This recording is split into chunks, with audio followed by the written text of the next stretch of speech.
एक अर्धी वाटी दूध टाकलंय.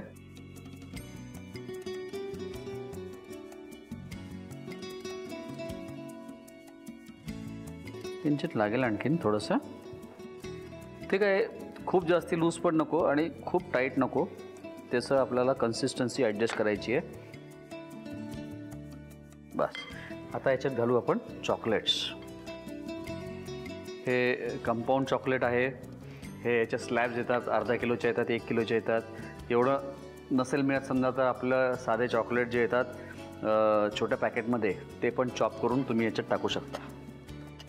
खाताना कारण हे स्टीम केल्यानंतर चॉकलेट आतमध्ये मेल्ट होतं, मग खाताना ते छान लागतं. बेकिंग पावडर आपण टाकलेली आहे, किंचित आणखीन थोडीशी वाढवतोय. बस आता मी काय करणार आहे, इथे माझ्याकडे काही मोल्ड्स आहेत. हे मफिनचे मोल्ड्स आहेत. हे मी वापरणार आहे. आणि हे नसेल तर आपल्याला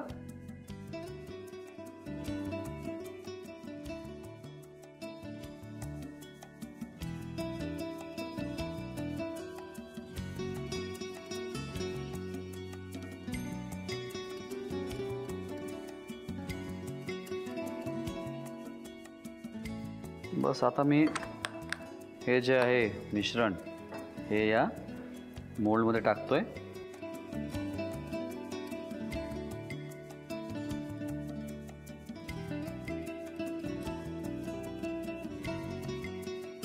बस आता काय करतोय मी,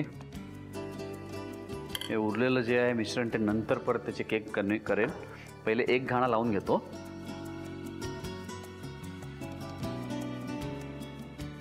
आता हे जे बदाम आहेत ना हे मी वरती टाकतोय. एकदम टेस्टी होतं ते.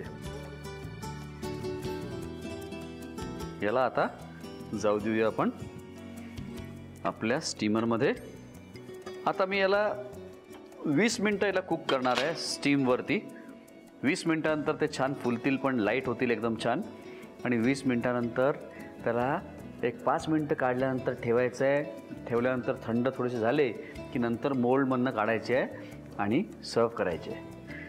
बस मी याला आता 20 मिनटं स्टीम करून घेतो. नंतर एका प्लेटमध्ये काढून घेतो. हे सगळं मी करून घेतो. तोपर्यंत तुम्ही साहित्य आणि कृती लिहून घ्या.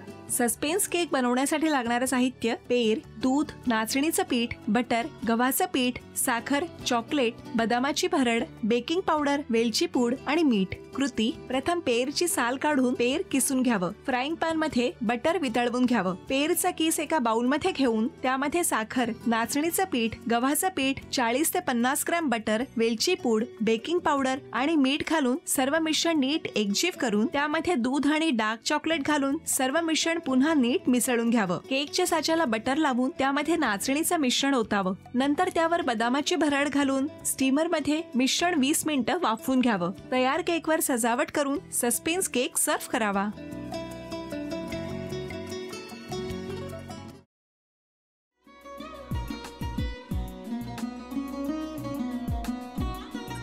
लावू का? असाच लावू ना.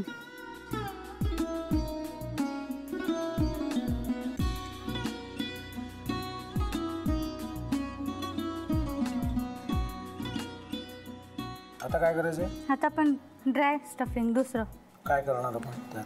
आपण ह्याच्यात मेयोनीज न टाकता बाकीचे सगळे साहित्य टाकायचे. अच्छा, हे सगळं. ऋतू, माझा तर विश्वासच बसत नाहीये. म्हणजे अगं बहिणी आमचं लग्न व्हावं म्हणून किती प्रयत्न करत होती आणि ते सगळं करताना ती शिवच्या आम्हाला माहिती पुरवते. नाही, मला नाही वाटत. गौरी खूप चांगली असतो म्हणून तुला सगळं जगत चांगलं दिसतं. पण शिव उगाच बोलला असेल का? त्याच्यावर विश्वास नाहीये का तुझा? शिववर पूर्ण विश्वास आहे मी तुम्हाला.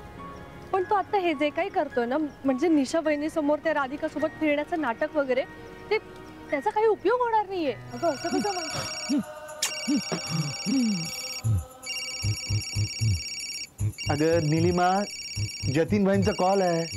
हो माहितीये. रिसीव कर ना. अगं बघ कट झाला. आता तू रिसीव केला नाहीस म्हणून ते मला करतील. अब पुन्हा आला बघ.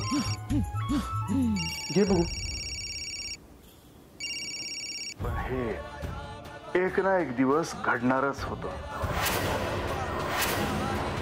आता मला कळलं तुम्ही 2 दिवस झाले काय सांगत होता ते. बनू हे संकेत असतात आणि हे ठरवून येत नसतात. मी बाहेर तुमची वाट बघते.